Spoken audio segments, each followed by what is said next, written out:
Levitico Kapitulo 10. Ang kasalanan ni Nadab at Abihu. At si Nadab at si Abihu, na mga anak ni Aaron, ay kumuha ang bawat isa sa kanila ng kanikanyang souban, at sinidlan nila ng apoy, at pinatungan ng kamangyan, at sila'y naghandog sa harap ng Panginoon ng ibang apoy na hindi iniutos niya sa kanila. At sa harap ng Panginoon ay may lumabas na apoy, at sinupok sila, at namatay sila sa harap ng Panginoon. Nang magkagayoy sinabi ni Moises kay Aaron, ito ang sinalita ng Panginoon, na sinasabi, ako'y babanelan ng mga lumalapit sa akin, at sa harap ng buong bayan ay luluwalhatiin ako, at si Aaron ay hindi umimik. At tinawag ni Moises si Misal at si Elzaphan, na mga anak ni Uziel na amain ni Aaron, at sa kanila'y sinabi, magsilapot kayo, ilabas ninyo ang inyong mga kapatid sa kampamento mula sa harap ng santuaryo. Sa gayo'y lumapit sila, at kanilang binuhat sa kanilang mga kasuotan na inilabas sa kampamento, gaya ng sinabi ni Moises. At sinabi ni Moises kay Aaron, at kay Eleazar at kay Itamar na kanyang mga anak, huwag ninyong ilugay ang buhok ng inyong ulo, o hapakin man ninyo ang inyong bihisan, upang huwag kayong mamatay at nang siya'y huwag magalit laban sa buong kapisanan, kundi ang inyong mga kapatid, ang buong sangbahayan ni Israel ay tumaghoy sa apoy na pinapag-alab ng Panginoon. At huwag kayong lalabas sa pintuan ng tabernakulo ng kapisanan, baka kayo'y mamatay, sapagkat ang langis na pangpahid ng Panginoon ay nasa ulo ninyo, at kanilang ginawa ayon sa salita ni Moises.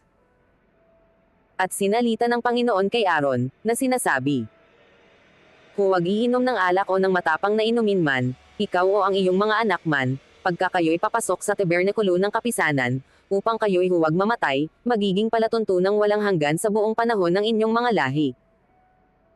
At upang inyong malagyan ng pagkakaiba ang banal at ang karaniwan, at ang karumal-dumal at ang malinis.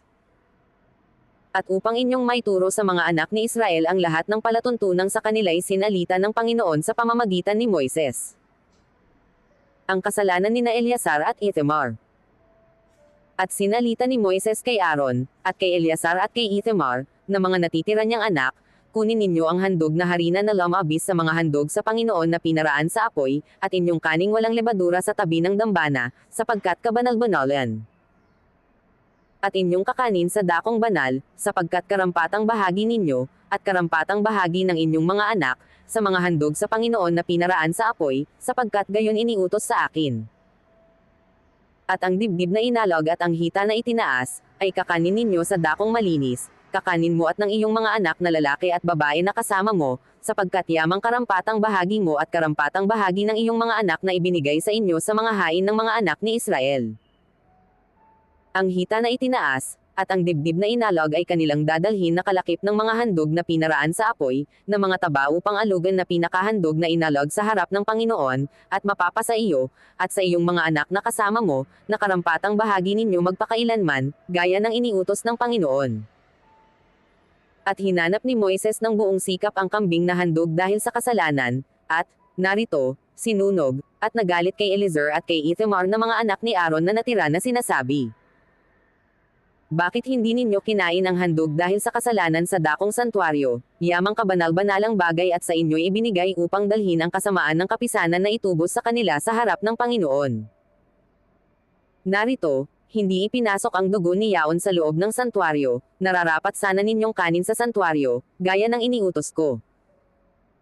At sinalita ni Aaron kay Moises, narito, kanilang inihandog ng araw na ito ang kanilang handog dahil sa kasalanan, at ang kanilang handog na susunugan sa harap ng Panginoon, at sa akin ay nangyari ang mga ganyang bagay na gaya ng mga ito, at kung ako ngay nakakain ng handog dahil sa kasalanan ngayon, kalulugdan ba kaya ako ng Panginoon? At nang marinig ni Moises, ay nakalugod sa kanyang paningin.